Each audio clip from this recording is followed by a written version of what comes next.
Bismillahirrahmanirrahim. Assalamu alaikum, my dear students. How are you? You know I am Shadad Wahid and I am addressing you from the platform of Punjab Group of Colleges. And we have started chapter number 10 and we are going to discuss another marvel of the God, that is the platforms. जैसे मैंने last time lecture में बोला था कि बहुत सी ऐसी चीज़ें हैं जिनको आज हम एंजॉय कर रहे हैं, लेकिन during the course of evolution वो चीज़ें हमें किस किस ने दी, और आपको शेर याद करवा रहा हूँ कि इन्हीं पत्थरों पे चल के जो आ सको तो आओ, मेरे घर के रास्ते में कोई कहकशा नहीं है। लेकिन हमारी इस एवोल्यूशन के जर्नी में बहुत सी कहकशाएँ आईं कि जिन्होंने हमें वो रोशनियाँ अता की कि जिनके ऊपर चल के जाहिर है आज हम उन चीज़ों को एंजॉय कर रहे हैं। ये चीज़ें क्या क्या थी, हमें कब कब कैसे कैसे मिली, अंडरस्टैंड करने के लिए चलते हैं व्हाइट बोर्ड पे। Hi my zoologists, being the zoologist you have gone through the three phyla. One of them was what? The phylum Protoctista that provided us the origin. Then we discussed sponges, and yesterday we discussed in 2 lectures what? The Cnidarians, right? And today we want to move ahead. लेकिन उससे पहले हम देखेंगे कि आज हम पढ़ने वाले हैं platy. Platy, and platy means the flat. And helminthes, ये मैंने जो वर्ड बोले हैं ये आप लोगों को स्पेलिंग याद करवाने के लिए बोले हैं। Platy, helminthes. Now, what is its true pronunciation? Platyhelminthes. It's a true pronunciation for this phylum, Platyhelminthes, right? लेकिन याद करने के लिए मैंने क्या बोला है? Platyhelminthes. What is their diagnostic feature? जैसे मैंने अभी बोला कि उसके फाइलम का नाम प्रेडिक्ट कर रहा है कि they should be the platforms. Now if I want to say कि दीज ऑर्गेनिजम्स आर फ्लैटफॉर्म्स, तो इसकी फ्लैटनेस 2 तरह से हो सकती है। फॉर एग्जाम्पल, अगर आप मेरे मुंह को इस तरीके से कंप्रेस करें, something one of my very favourite stage actor and drama artist, that is basically Iftikhar Thakur, so then your face will be laterally compressed, साइडों से compress किया गया। But flatworms are not like that. They are basically dorso-ventrally compressed, something like my body. My body is basically compressed from dorsal side and from ventral side, hence my body is also a bit flat. So we are basically dorso-ventrally compressed organisms. We are not rounded. We are not barrel-shaped. We are not cylinders. We are pressed from the back side and front side. Therefore, we are called as what? Dorso-ventrally compressed organism. And the same is the case with the compression of these organisms known as what? Platyhelminthes.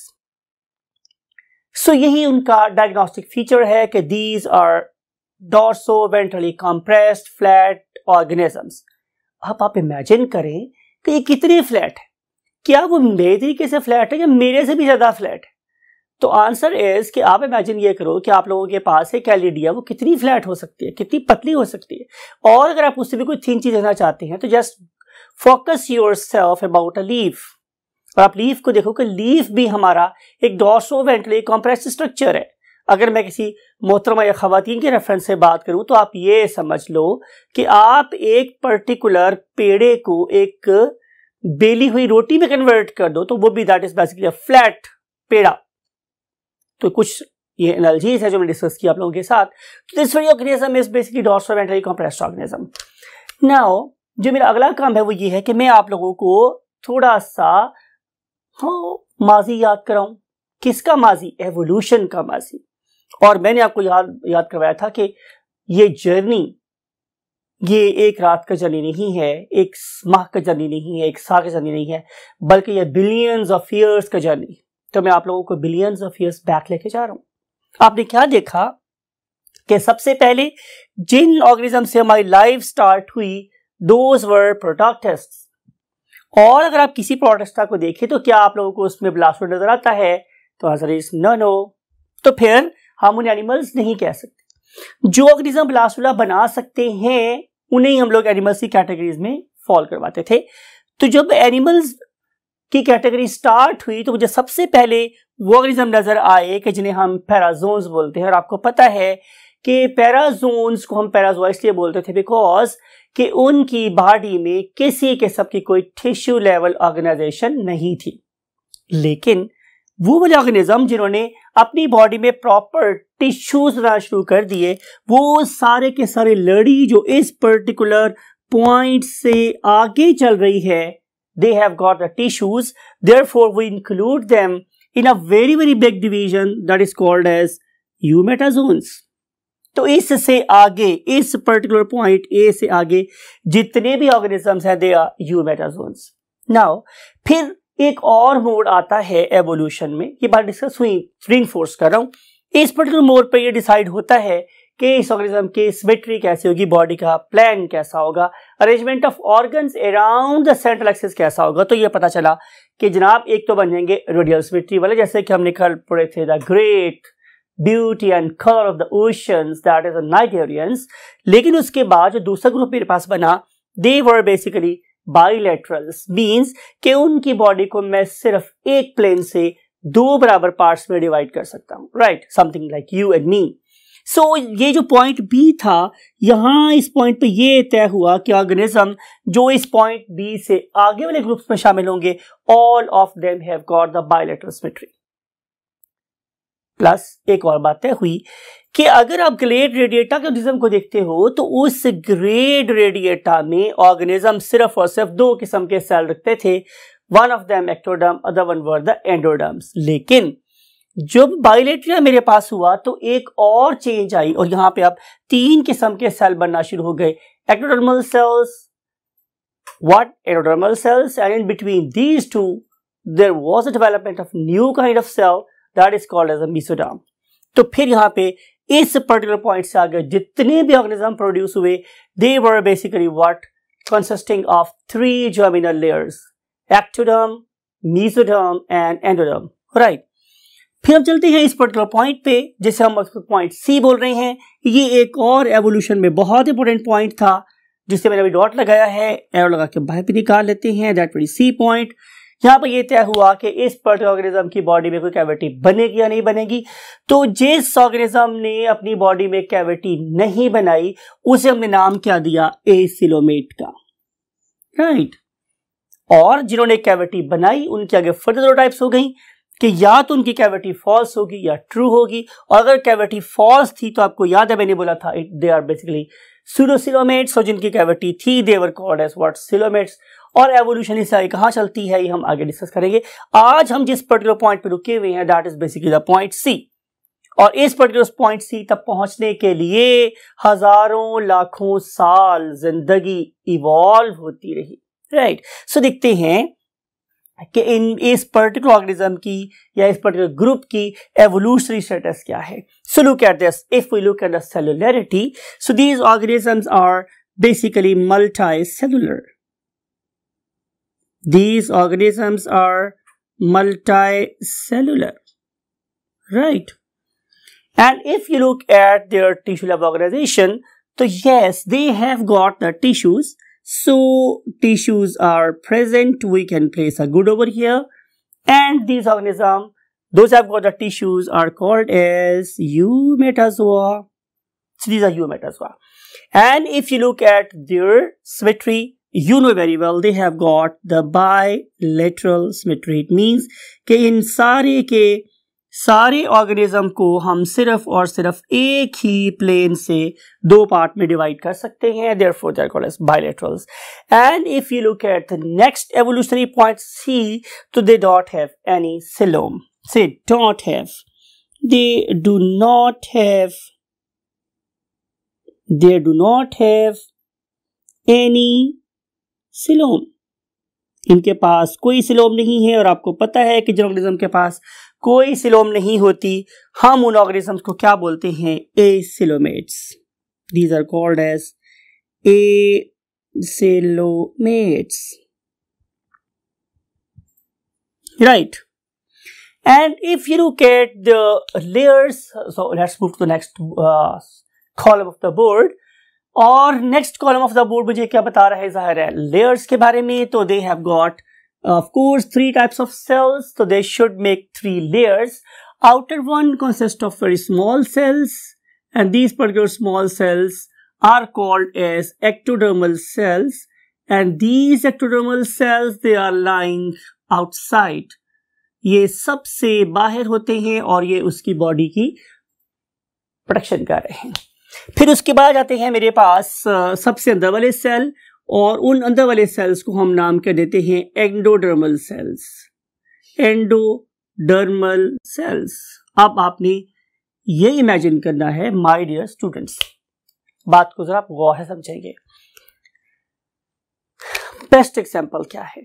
Best example है आपके घर में present made या आपकी वालदा मोहतरमा या आपकी कोई सिस्टर जो क्या पका रही है? रोटी. कैसे? आपने क्या किया? आपने एक रोटी को बेला. जब आपने उस पर्टिकुलर रोटी को बेला तो उसके अंदर कोई स्पेस नहीं था, लेकिन जब आपने उसको पकाना शुरू किया उस पर्टिकुलर तवे के ऊपर डाल के, तो क्या हुआ? अगर कोई बहुत अच्छी मतलब मैन्युफैक्चरर ऑफ द ब्रेड है तो आप देखेंगे कि वो 2 लेयर्स को बिल्कुल सेपरेट कर लेती. When 2 layers are basically separating from one another, तो we use a term for it that is called as a delamination. 2 layers दूसरे से जुदा कर देना, 2 layers को दूसरे से जुदा कर देना कहलाता है delamination. तो जब हमने delaminate किया तो जो हमारी चपाती थी उसकी 2 layers बन गई, एक ऊपर वाली और एक नीचे वाली. यही वाला काम यहां पर भी हुआ during the course of evolution. In particular 2 किस्म के सेल्स के दरमियान में एक तीसरी किस्म के सेल बन गए जिनका नाम क्या था? Mesodermal cells. लेकिन माय डियर स्टूडेंट्स, आपने ये बात याद रखनी है कि जब लैमिनेशन हो रही थी तो चपाती के दरमियान में कैविटी क्रिएट नहीं हुई, बल्कि उस पर्टिकुलर कैविटी को थॉरली फिल कर दिया एक खास किस्म के सेल्स है जिनका नाम मेरे पास क्या था? Mesodermal cells. ठीक है. तो चूंकि आपको पता है कि यहाँ पे the cavity was totally taken up by the mesodermal cells, therefore these particular organisms, they are acoelomate despite of the fact that they have got 3 types of cells. And now we want to move to the next thing, and that is called the size. तो जो size है जाहिर है वो मेरे पास microscopic से लेकर, ये बहुत छोटे भी हो सकते हैं, माइक्रोस्कोपिक से लेकर quite large, may be meters long, ऐसा भी हो सकता है. और मीटर्स लॉन्ग ऑर्गेनिज्म की जो बेस्ट एग्जांपल है none other than the tapeworm. So this is a huge organism that belongs to this particular group. And now we want to move to the next concept, that is the food and nutrition. ये organism क्या खाते पीते हैं?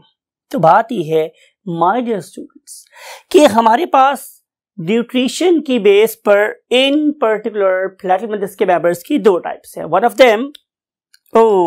of them are called as free living. Whenever we say free living, इसका मतलब है कि ये अपनी फूड खुद कलेक्ट कर रहे हैं और they are living independently in an ecosystem. On the other hand, जो मेरे पास दूसरी किस्म के ऑर्गेनिजम्स हैं, they are called as cruels, जालिम, क्योंकि ये पैरासाइट्स, ये अगर मेरी बॉडी में रहें तो मुझे कोई इतराज नहीं है, बिकॉज कि अल्लाह रब्बुल इज्जत मुझे मेरे खाने की जरूरत से ज्यादा ही फूड दे रहे हैं. तो अगर ये मेरी बॉडी में रहें और मेरे से सिर्फ फूड लेते रहें, नो प्रॉब्लम एट ऑल. लेकिन प्रॉब्लम ये है कि ये जो ऑर्गेनिजम्स हैं, दीज आर समथिंग लाइक कि जो कश्ती जिस कश्ती में सवार होते हैं उसी में छेद करते हैं. तो नॉट ओनली ये मेरी बॉडी से फूड ले रहे होते हैं बल्कि मुझे डिजीज भी कॉज करते हैं. So these organisms are called as what? The parasites. So either they can obtain food directly from the environment when they are doing it, so they are basically you can say engulfing what? The DOM. Whenever I write DOM, it means dead organic matter. तो ये dead organic matter को के ऊपर से feed कर रहे होते हैं। ऑन द अदर हैंड, ये जो मेरे पास पैरासाइट है, if they are living in my body, they are quite lucky. Why I am saying them lucky? Because these organisms are basically provided with the digested food. They don't have to strive, they don't have to struggle for the obtaining the food, because they have to work only once. Once they join my body or body of any host, so no matter, कोई tension नहीं है, कोई चक्कर नहीं है, these organisms, they will just enjoy the food that I will take. तो इस लिहाज से these parasites, they don't have to wait for the availability of the food. अब बात करते हैं वापस free living organisms की. Look at this particular video. आपको इस वीडियो में नजर आ रहा है कि ये है मेरे पास एक what? Planaria. And this particular planaria is carrying out feeding under microscope. So you can see that this particular planaria has got a protrudable. Whenever you use the term protrudable, it means जो कि बाहर निकल सकता है, something like my tongue or your tongue. It is protrudable. ये बाहर निकल सकती। तो जब एक चीज बाहर निकल सकती है तो हम उसे बोलते हैं protrudable. So they have got protrudable pharynx. This particular pharynx can come out of the body and then it can carry out some sort of muscular movements that will carry out the process of engulfment of the dome. और अगर आप इस particular video को थोड़ा सा और आगे देखें तो आपको पता चलेगा कि ये वाले पार्टिकल्स अब इसकी बॉडी में जिस पर्टिकुलर जगह पे जा रहे हैं, we call it as gastrovascular cavity. Why we want to say it gastro? Because के इसके अंदर डाइजेशन हो, क्योंकि अब आप इस पर्टिकुलर ऑर्गेनिज्म की इसी वीडियो को फर्दर देखने तो पता चलेगा कि ये वाली gastrovascular cavity it is highly ramified, बहुत ज्यादा ब्रांच्ड है, और इतनी ज्यादा ब्रांच है कि इसने ऑलमोस्ट इसकी बॉडी का मोर देन 80% एरिया कवर किया हुआ है. So this particular gastrovascular cavity is basically accessing almost every part of the body except the cephalic region. Right? Whenever I say the term cephalic region, it means head region. तो head region के पास थोड़ी कम है, otherwise ये पूरी body में इसने उसको cover किया हुआ है. अब हम बात करें कि नेक्स्ट कॉन्सेप्ट की. Next concept is basically circulatory system. If the organism is basically what? A parasite. तो do you think कि इसे सर्कुलेटरी सिस्टम की जरूरत है? थोड़ा गेस नहीं. इसकी तो बॉडी डॉर्सोवेंट्रली कंप्रेस्ड है. इसके बॉडी के मोस्ट सेल ऑर्गेनिज्म के बॉडी सेल्स और ऑर्गेनिज्म के फूड से कांटेक्ट में है, तो food can be taken up very easily and distribute to the whole body. फिर चूंकि इसका जो डाइजेस्टिव सिस्टम है वो बहुत ज्यादा रेमिफाइड है, बहुत ज्यादा ब्रांच्ड है, तो उसको कोई प्रॉब्लम नहीं है. अगर फूड डाइजेस्ट भी हो गई तो भी, नहीं हुई तो भी, तो ऑलमोस्ट उसकी बॉडी के 80% एरिया में वैसे ही अवेलेबल है. तो हर सेल क्या कर सकता है कि वो उस पर्टिकुलर अवेलेबल फूड को डाइजेस्ट कर सकता है और एनर्जी गेन कर सकता है.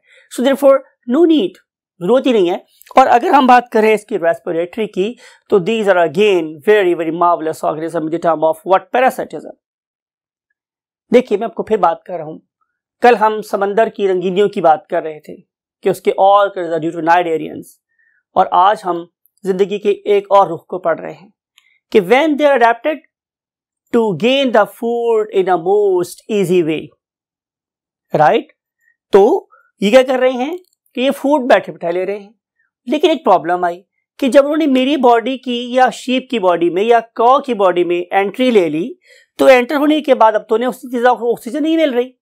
दे are not getting that much oxygen. तो जब इनको इतनी ज्यादा ऑक्सीजन नहीं मिलेगी तो वो क्या करेंगे? वो दो काम करेंगे. नंबर वन कि वो अपनी बायोलॉजिकल ऑक्सीजन डिमांड को कम कर लेंगे. कम कैसे किया जा सकता है? Definitely bye shifting their respiratory system from aerobic respiration to anaerobic respiration. So most of the organisms those are living inside my body, they are exhibiting anaerobic respiration. दूसरा काम क्या किया जा सकता था कि अपनी क्यूटिकल को बहुत थिन कर लो. तो उन्होंने अपनी क्यूटिकल को बहुत थिन कर लिया as compared to the organism those are basically free living, right? और जो free living organism है, they are most of the cells in direct contact with the water, so therefore they can get you get oxygen directly from the of course surroundings. Plus वो water जिन्होंने engulf किया है, it is also rich in oxygen, तो वहां से भी इनको oxygen मिल सकती है. So there is no very much detailed need of circulatory system and respiratory system. So next move to the next concept that is called as a nervous system. Now look at this. This very organism that is called as the planaria, this organism is again a marvelous organism, because during the course of evolution they have introduced a very unique term जिसने शायद आपको इंसान बनाने में बड़ी help की है, जिसने आप लोगों को इन्हीं ऑर्गेनिज्म से बहुत मुमताज कर दिया है. That is a very big head that can carry out the process of thinking, that can carry out the processes, those are called as supra-biological processes. Right? उसकी इब्तदा, उसका आगाज किसने किया? इसी पर्टिकुलर ऑर्गेनिज्म ने, और इन्होंने इंट्रोड्यूस करवाई एक you can say process that is called as cephalization. Cephalization इसका मतलब यह है कि इन्होंने प्रॉपर एक डिस्टिंक्ट हेड बनाना शुरू कर दिया. और जब मैं बात करता हूं माय डियर स्टूडेंट्स हेड की, तो इसका क्या मतलब है? इसका मतलब ये है कि उनके पास more than required number of intermediate neurons है. प्लस क्या आपके सर में सिर्फ न्यूरॉन ही ज्यादा हैं?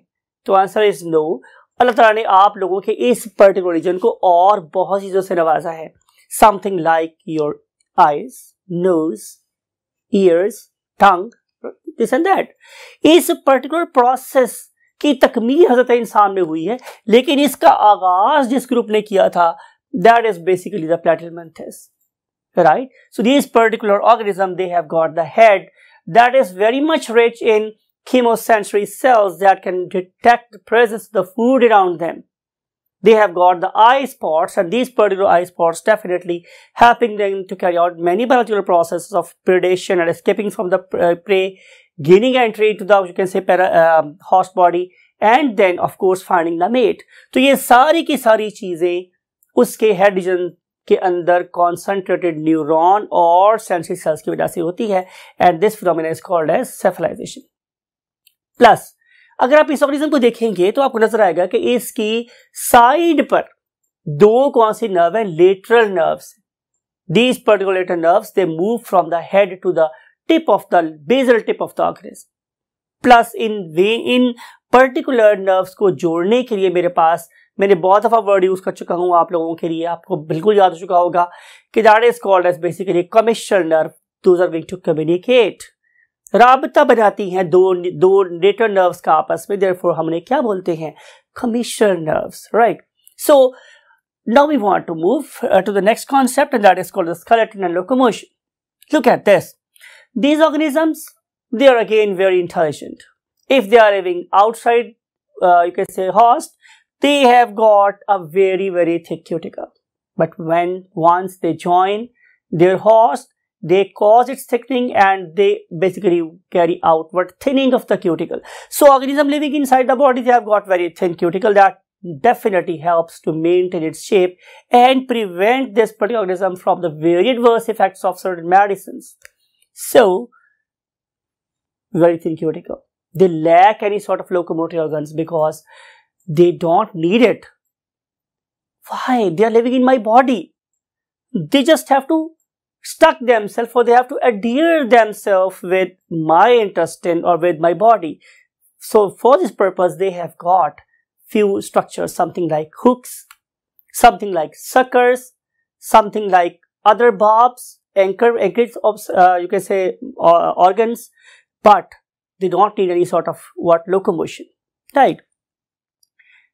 So locomotion is possible only and only in free living organisms. Look at this. Okay, this particular plate area, it has got cilia on the ventral side only. There is no dorsal, you can say cilia, and these particular cilia definitely they help the organism to crawl on the dome, and you can say spread its pharynx, its muscular pharynx, protrudable pharynx to get the food from the surroundings.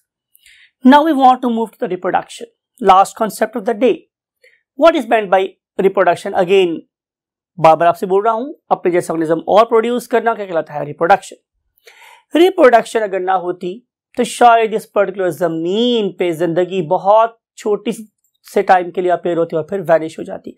It is reproduction that basically ensures the continuity of the species and races on the face of earth.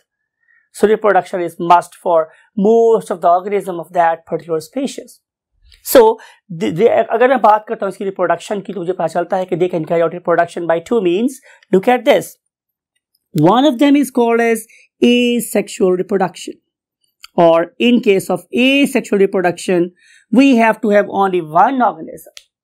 और इस asexual reproduction का जो सबसे common way है वो क्या है? That is called as regeneration. Regeneration. Regeneration.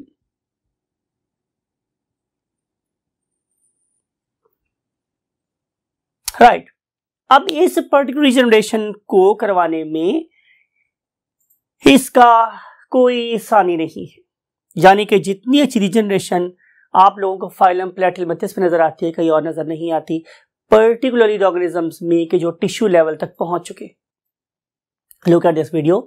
इस वीडियो में जो इंसान है क्या कर रहा है कि उसको डिफरेंट पार्ट्स में डिवाइड कर रहा है, लेकिन क्या नजर आ रहा है मुझे कि Aahista Aahista Aahista Aahista every part is transforming itself into an independent organism. एक ऑर्गेनिज्म था, उसके बड़े पार्ट्स कर लिए और सारे पार्ट्स ऑर्गेनिज्म में ट्रांसफर हो गए या ट्रांसफॉर्म हो गए। मूवी देखी होगी आप लोगों ने ट्रांसफॉर्मर, तो ये ट्रांसफॉर्म हो गए। बात एक सवाल ये है, ये ऐसा कैसे कर लेते हैं? तो इसके लिए आप लोग इस पर्टिकुलर इमेज को देखिए। यहां हमने क्या किया हुआ है कि यहां हमने उन पर्टिकुलर सेल्स को आइडेंटिफाई किया है कि जो रिजनरेशन में रोल प्ले करते हैं, और हम उन पर्टिकुलर सेल्स को क्या नाम देते हैं? Neoblasts. Neo, whenever I use the term neo, इसका मतलब होता है मॉडर्न, यानी कि असर नौ, दोबारा से किसी गुमी हुई चीज को, लॉस्ट पार्ट को, इंजर्ड पार्ट को दोबारा से बनाने वाले, a new, right? Blast means cells. So these particular neoblasts, they are, look at this image again. आपको नजर आ रहा है कि हमने फ्लोरेसेंट डाई से इन पर्टिकुलर सेल्स को ट्रेस किया तो पता चला कि they are almost uniformly distributed in the body. Plus, they are not concentrated in the cephalic region, but they are existing over there as well. Therefore, अगर मैं इसको इस पर्टिकुलर रीजन से कट करता हूं जो हेड रीजन के बहुत पास है, तो रिजनरेशन का रेट कम होता है, लेकिन अगर मैं इसको सेंटर से कट करता हूं तो डेफिनेटली रिजनरेशन रेट बहुत ज्यादा रैपिड हो जाता है। And other way of reproduction is, yes you are right, that is called as asexual reproduction. और अगर मैं बात कर रहा हूं सेक्सुअल रिप्रोडक्शन की, तो यू नो कि we have to have organisms of two different genders, but in this case it is not true. Most of the members of platy, they are hermaphrodite. Whenever I use the term hermaphrodite, इसका मतलब ये है कि these organisms, they have got both sex organs in the same individual. Right, they have got the testes, they have got the ovaries, and they are lying in the same organism. Plus, look at this diagram. Oh my God, they have got lot more ramified testes and lot more ramified ovaries. The only reason is they want to produce a huge number of sperms and eggs. Why it is so? Because these organisms, they want to make huge number of zygotes. They want to make huge number of larvae so that the chances of survival may be there. Because की गुजर का उसूल ये है कि जो चीज ज्यादा जाया होती है उसके कॉम्पनसेशन के लिए उसको उतना ज्यादा प्रोड्यूस भी किया जाता है. So that's why nature has blessed them with huge, you can say, reproductive organs that can produce enormous number of sperms and enormous number of eggs. Although they are hermaphrodite, but they prefer to carry out cross-fertilization, right? And that's it for today. लेकिन ये बात जरूर याद रखिएगा कि इनमें बहुत ऐसी स्पीशीज भी हैं कि जिनके अंदर मेल ऑर्गेनिज्म सेपरेट है और फीमेल ऑर्गेनिज्म सेपरेट है. छोटा सा होमवर्क आपके ऊपर छोड़ के जा रहा हूँ कि कभी इंटरनेट यूज करें तो ये भी देखिएगा कि प्लेटी के वो कौन कौन से मेंबर्स हैं कि जो प्योर मेल हैं और प्योर फीमेल है. इसी एक थॉट पॉइंट के साथ मैं चाहूँगा आप लोगों से इजाजत, और हमेशा की तरह आपसे कहूँगा कि अपना और अपने इर्द गिर्द के लोगों का, पर्टिकुलरली अपने पेरेंट्स का बहुत ख्याल रखिएगा. उन्हें बहुत खुशियाँ दीजिएगा क्योंकि खुशी हमेशा देने से बढ़ती हैं, फैलाने से बढ़ती हैं. I want to say you bye bye, अल्लाह हाफिज. अस्सलाम वालेकुम my dear students, how are you zoologists? I hope you all will be very fine. And you know, I am Shahad Waheed, your biology teacher, and I am going to discuss very, very marvelous phylum, that is the phylum Platyhelminthes. अगर आपको कल की बात याद हो तो आपको याद होगा कि हमने डिस्कस किया था कि इस ऑर्गेनिज्म ने, इस पर्टिकुलर फाइलम ने हमें बहुत सी चीज़ों से नवाजा है, राइट। उनमें से क्या थी हमारे पास? Bilateral symmetry, right. हम देखेंगे कि इसके अंदर फर्दर कौन कौन से कैरेक्टर है। Without wasting a single moment we should move to the whiteboard. चलते चलते हम पहुंचे एक्सक्रीटरी सिस्टम पर, excretory system of phylum platyhelminthes. Last time हमने इसके नर्वस सिस्टम को सल्यूट पेश किया था, किस तरीके से इसके नर्वस सिस्टम ने अपना रोल प्ले किया इन evolution of CNS, central nervous system. और उसके लिए हमने डिस्कस किया था प्रोसेस ऑफ सेफलाइजेशन, कि कैसे हेड बना और हेड के अंदर किस तरीके से फिर डिवीजन ऑफ लेबर हुई, उसमें से आई सेल्स कैसे बने, केमोसेंसरी सेल्स कैसे बने, कैसे हमारा जो ब्रेन था उसके न्यूरॉन्स एक जगह पर इकट्ठे हो गए, क्लम्प अप हो गए, राइट। तो आज हम जिस पर्टिकुलर सिस्टम को थोड़ा सा मजीद फोकस करने वाले हैं, that is basically known as excretory system.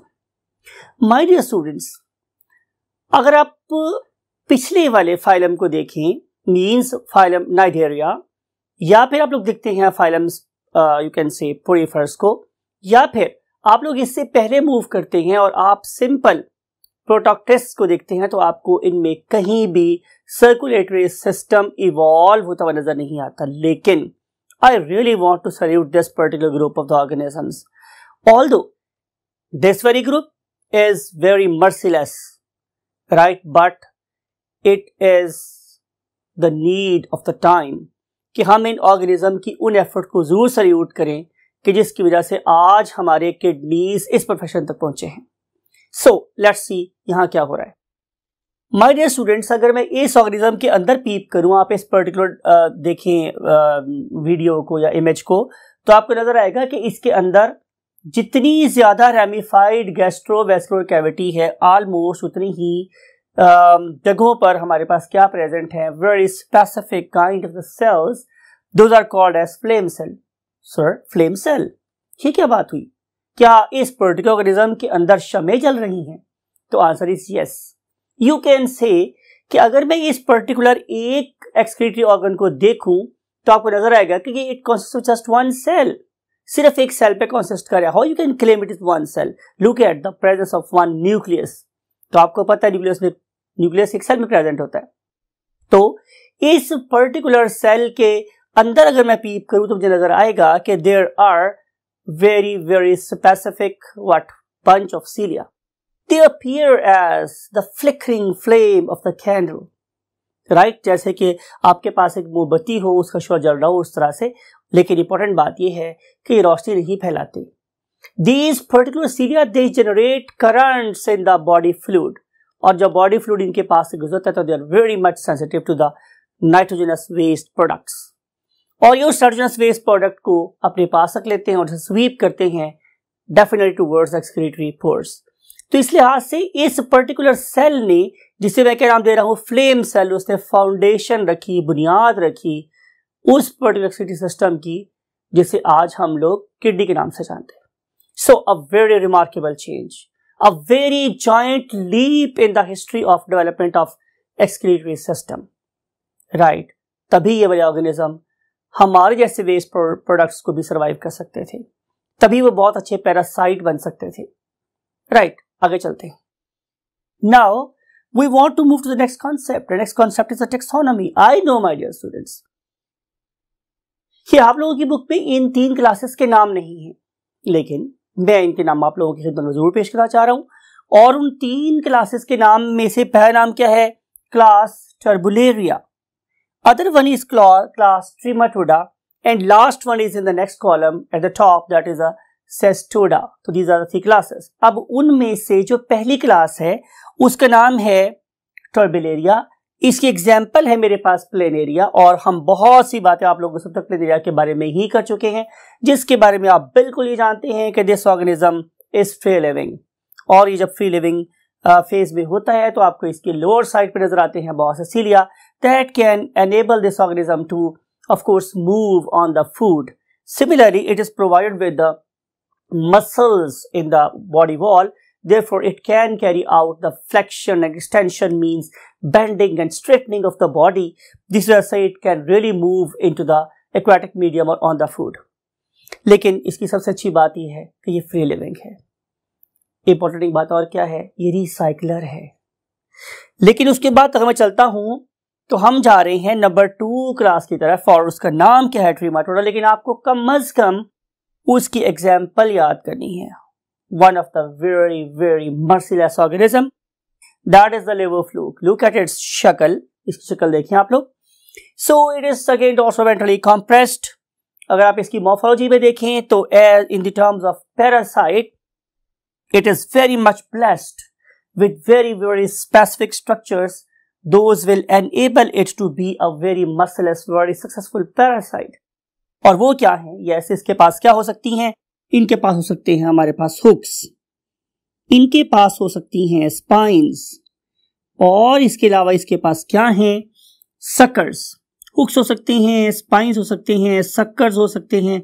इन सारी की सारी चीजों का सबसे बड़ा फायदा यह है कि they can adhere, they can attach themselves on the inner lining of the digestive tract of the host. अगर ऐसा नहीं होता तो you know we have got what the peristaltic ability, तो हमें से बॉडी में से वाइप ऑफ कर देते। लेकिन इससे इंपॉर्टेंट बात ये है कि they are very intelligent. Why I want to say them intelligent? Because कि अगर तो ये मेरे डाइजेस्टिव ट्रैक के मेन एरिया में ही रहते तो फिर सूनर और लेटर डेफिनेटली मेरी पेरिस्टाल्टिक मूवमेंट इसको वाइप ऑफ कर देती। तो they find what a very very safe shelter. Can you name it? तो आंसर है बाइल डक्ट। तो ये बाइल डक्ट में जाके रहते हैं।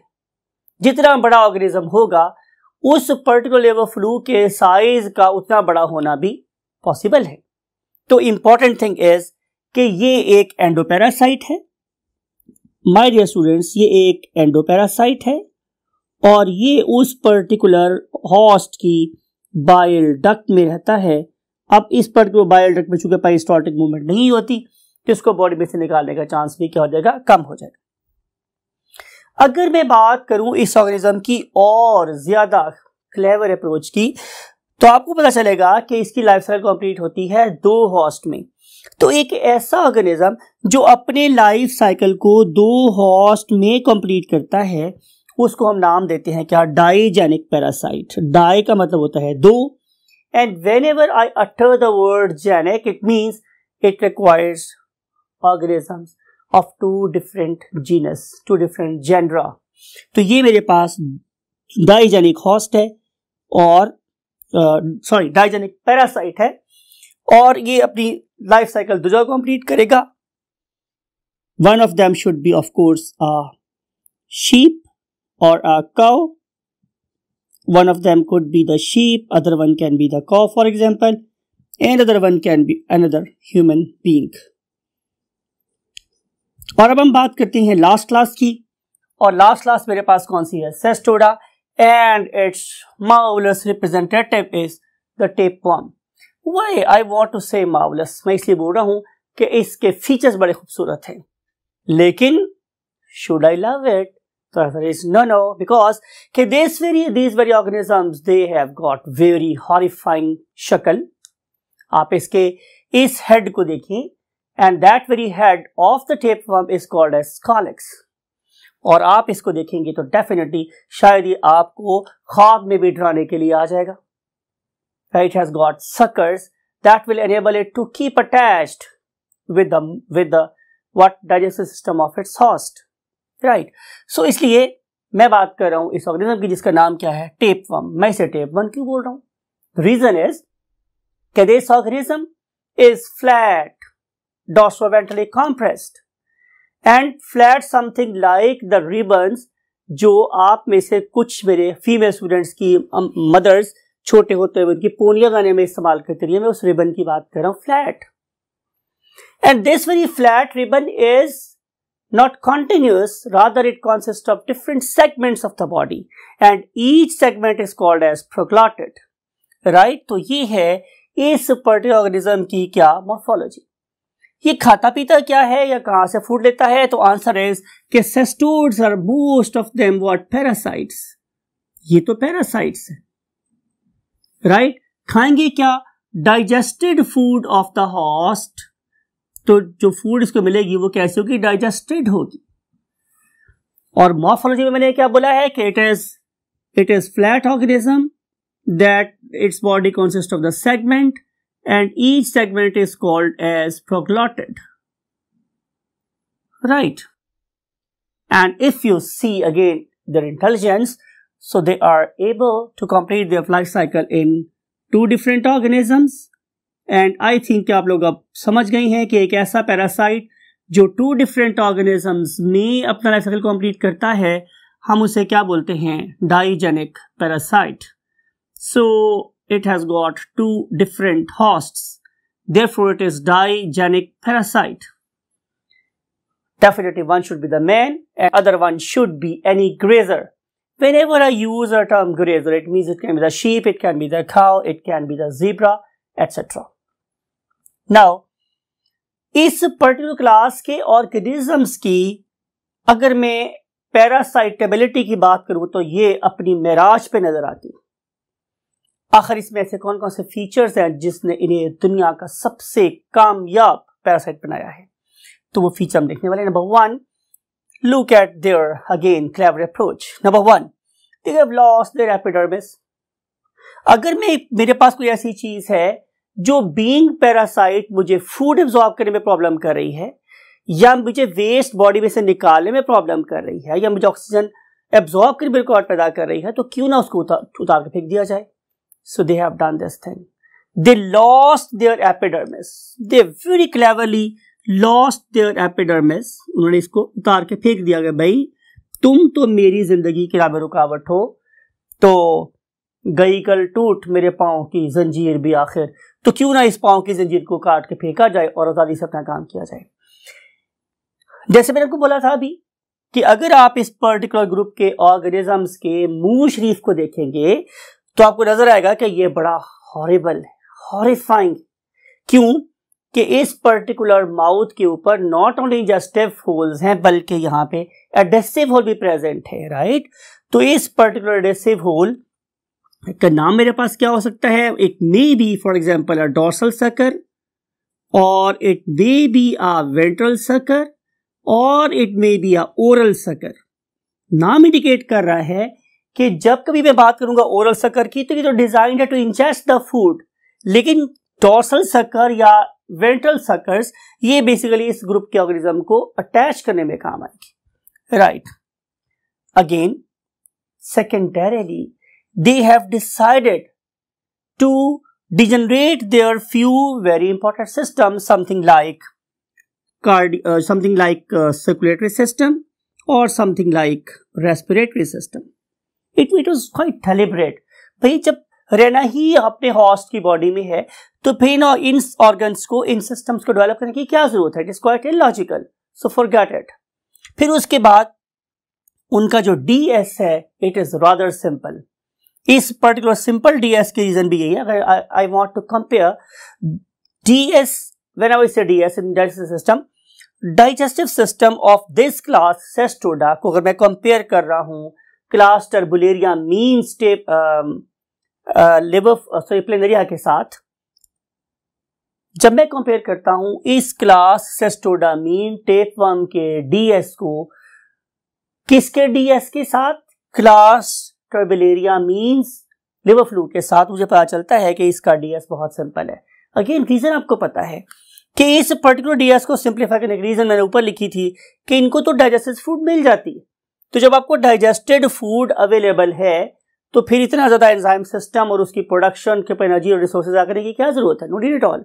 Therefore they have lost the complexity in DS at secondary level and then they have complicated reproductive system. भाई क्यों ना हो, कल बात की थी हम लोगों ने कि अगर एक ऑर्गेनिज्म जिसके दुनिया में लॉस होने के चांसेस बहुत ज्यादा हैं, उस पर्टिकुलर ऑर्गेनिज्म ने अगर अपने सर्वाइवल के चांसेस को इंक्रीज करना है तो फिर इस ऑर्गेनिज्म के पास बहुत ज्यादा तादाद में स्पर्म प्रोड्यूस करने की एबिलिटी होनी चाहिए और बहुत ज्यादा एग प्रोड्यूस करने की एबिलिटी होनी चाहिए, राइट. और फिर इस चीज की प्रोबेबिलिटी को इंक्रीज करवाना चाहिए कि स्पर्म और एग आपस में जरूर मिले और जाइगोट रूट बनाएं. और फिर अगर इसके दाया होने का चांस है तो जितने ज्यादा जाइगोट बनेंगे तो इनमें से अगर 10% भी आगे ट्रांसफर हो जाएंगे नेक्स्ट होस्ट के पास तो जाहिर है 10% सही, लेकिन सक्सेस के चांस बढ़ जाएंगे, राइट। उसके बाद जैसे मैंने बोला कि इन ऑर्गेनिजम्स ने क्या किया हुआ है, 2 हॉस्लेट किए हुए हैं। ये भी एक पैरासिटिक अप्रोच है, excellent parasitic approach. Why I am saying excellent parasitic approach? Might be possible कि अगर किसी वक्त इस दुनिया में से उसका एक हॉस्ट खत्म हो जाए तो ये वाला ऑर्गेनिज्म क्या, हर्माफ्रोडाइट, तो इसका कम से कम एक हॉस्ट तो बचा होगा। ये क्रॉस फर्टिलाइजेशन को छोड़कर सेल्फ फर्टिलाइजेशन के जरिए उसी ऑर्गेनिज्म के अंदर अपनी लाइफ को प्रोपेगेट कर सकते हैं। So again I don't think they are fool, they are very intelligent, right? So now move to the second last concept of this particular lecture, that is called as the infestation. Infestation का मतलब क्या है? Infestation का मतलब मेरे पास my dear students ये है कि एक organism that is basically a parasite, it is present in huge number in a single host. Infestation usually हम जिसकी बात करें हैं वो यूजुअली क्या होते हैं, एंडोपैरासाइट। ये बैक्टीरिया भी हो सकता है, ये वायरसेस भी हो सकते हैं, ये मेरे पास कोई अमीबा भी हो सकता है, एंटमीबा भी हो सकता है, सॉरी, और इसके अलावा ये जैसे ऑर्गेनिज्म ह्यूज बड़े साइज ऑर्गेनिज्म ये भी हो सकते हैं। लेकिन जब ये आप लोगों की बॉडी में एक ह्यूज नंबर में प्रेजेंट होगी तो मैं बोलूंगा कि they are basically infested in your body, they have overruled your immune system, right, and they are basically mimicking themselves very successfully and they are camouflaging them very successfully. ठीक है, अब देखना ये कि ये इन्फेस्टेशन होती कैसे है, कैसे ये ऑर्गेनिज्म मेरी बॉडी के अंदर पहुंचता है। तो इसका आंसर ये है कि अगर आप इन ऑर्गेनिज्म के पेरेंट्स को देखें तो they are basically hermaphrodite. whenever I say hermaphrodite, इसका मतलब मेरे पास ये है कि they have got both sexes, but usually ऐसा होता है कि वो वाले प्रोग्लॉटिड्स जो इसके माउथ वाले एंड पे पास है दे आर इमेच्योर, लेकिन जो इसके एबओरल एंड पे है मींस ऑपोजिट एंड के ऊपर हैं they are quite mature proglottids. अगर आप इस एक प्रोग्लॉटिड को देखिए तो आपको नजर आ रहा है कि इसके अंदर कितना ज्यादा रेमिफाइड टेस्टिस और कितनी ज्यादा रेमिफाइड इनके पास क्या है, ओवरी एग बनाने वाले सेल्स हैं। तो कैसे ये दोनों आप क्या कर सकते हैं, definitely huge number of zygote को प्रोड्यूस कर सकते हैं। अब सवाल यह है कि जाइगोट कहां प्रोड्यूस होंगे। वेरी एक्सेलेंट, ये वाले जाइगोट इस पर्टिकुलर ऑर्गेनिज्म के प्रोग्लॉटिड में प्रेजेंट यूटेराई के अंदर डेवलप होंगे। Most of the development is internal, it means fertilisation was internal. जब डेवलपमेंट इसकी इंटरनल होगी तो जब ये ऑलमोस्ट कंप्लीट होने वाले होंगे तो तब तक आखिरी प्रोग्लॉटिड टूटने के लिए भी तैयार हो जाएगा। राइट, आपको मेरी बात समझ आ रही है? अब हम करेंगे क्या कि वो ये वाला ऑर्गेनिज्म बड़ी क्लेवरली अपनी आखिरी प्रोग्लॉटिड को, सिर्फ अपने आखिरी प्रोग्लॉटिड को बॉडी में से डिटैच करेगा और इसको मेरे जीआईटी में डाल देगा। ये जीआईटी फिर क्या करेगा, ये जीआईटी उस प्रोग्लॉटिड को बॉडी में से बाहर निकाल देगा थ्रू द फीकल मैटर। अब इन्फेस्टेशन क्या होनी है, मेरी बॉडी से अगली हॉस्ट तक होनी है। तो जाहिर है ये जो फीकल मैटर है, if it is taken by any secondary host, may be the sheep और मे बी द काउ, तो यह करेगा कि ये अब उस पर्टिकुलर ऑर्गेनिज्म की बॉडी में शिफ्ट हो जाएगा from the grass, from the leaves and from some other thing. It is very intelligent, again बोल रहा हूं, बड़ी इंटेलिजेंट ऑर्गेनिज्म है। ये उस फीकल मैटर में से निकलेंगे और उस पर्टिकुलर घास के ब्लेड पे चले जाएंगे जहां जिसको आसानी से टेकअप कर सकता होगा। Right, so now it has joined the cow और द बफलो और द शीप। अब उनकी बॉडी में जाने के बाद क्या होगा, they will join their, you can say, GIT, and then they move from you can say their circulatory system, and then they move with the help of blood and reach their muscles. तो ये जो मेरी cow है, ये जो मेरी sheep है, that is basically infected now, it will be infested now. Whenever you say the word infested, पहले infect हुई और infect होने के बाद अब उसके मसल्स में तक इसके जो ऑर्गेनिजम्स है वो फैल गए हैं।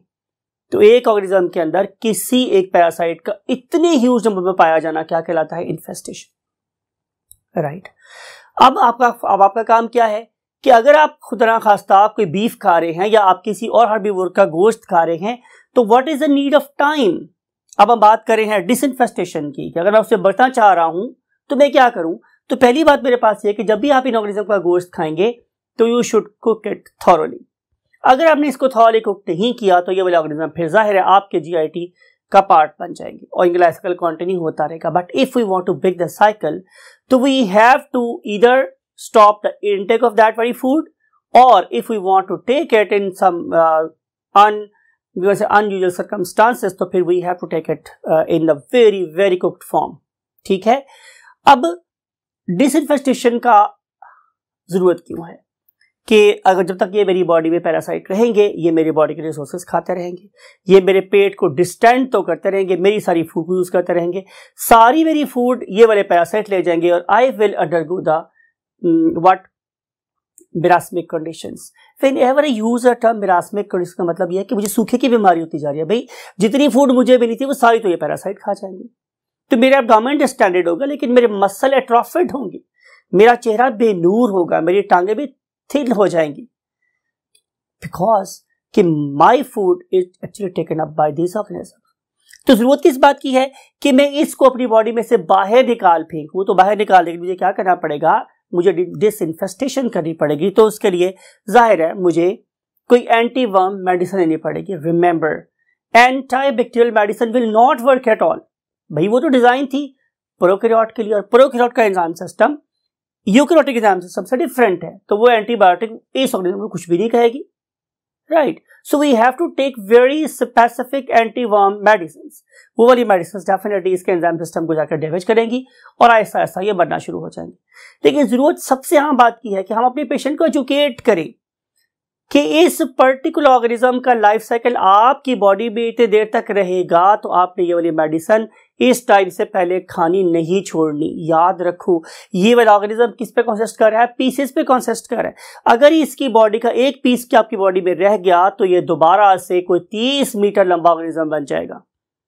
तो never stop injection of medicine till the recommended time by the doctor.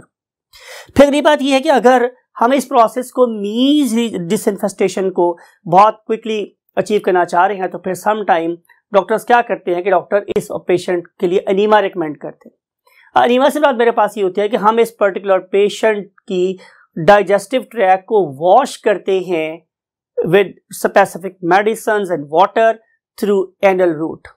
ठीक है, और इस पर्पज के लिए डेफिनेटली हमें किसी एक्सपर्ट की जरूरत है और we have to hospitalise the patients, और इस पर्पज के लिए डेफिनेटली पेशेंट का कोऑपरेशन भी रिक्वायर्ड होता है। और इस सारे प्रोसेस के बाद भी जो डॉक्टर का रिकमेंडेड टाइम है for the medicine, it should never be quit before time. ठीक है, तो ये कुछ इंफॉर्मेशन थी regarding this particular topic that is called as infestation और disinfestation of the class cestoda. I hope कि आप इन सारी बातों को अपने माइंड में रखेंगे और इन पर्टिकुलर बातों को अपने प्रैक्टिकल लाइफ में अप्लाई करेंगे, बिकॉज सिर्फ और सिर्फ उस इल्म का फायदा होता है कि जिससे आप अपनी प्रैक्टिकल लाइफ में अप्लाई करते भी हो, और जब आप डॉक्टर बन जाते हो तो आप उन चीजों को इतनी ही फोर्सफुली अपने पेशेंट्स के माइंड में पेनिट्रेट करवा देते हो। ये सिर्फ कह देना कि आपने 2 दिन मेडिसिन खाने it is not sufficient. You should inculcate, you should educate our illiterate population कि मेडिसिन को रिकमेंडेड टाइम तक खाना क्यों जरूरी है। आई होप कि जब डॉक्टर बनेंगे तो आप लोगों को इतनी ही ज़ील एंड ज़ेस्ट के साथ एजुकेट करेंगे और इसको हमको हेल्दी वेल्दी बनाएंगे। इसी दुआ के साथ कि अल्लाह ताला आप लोगों को वो तमाम एनर्जी से नवाजे जो आप लोगों की प्रोफेशनल लाइफ में आप लोगों के लिए बहुत ज़रूरी है। आई वॉन्ट टू से यू अल्लाह हाफिज़।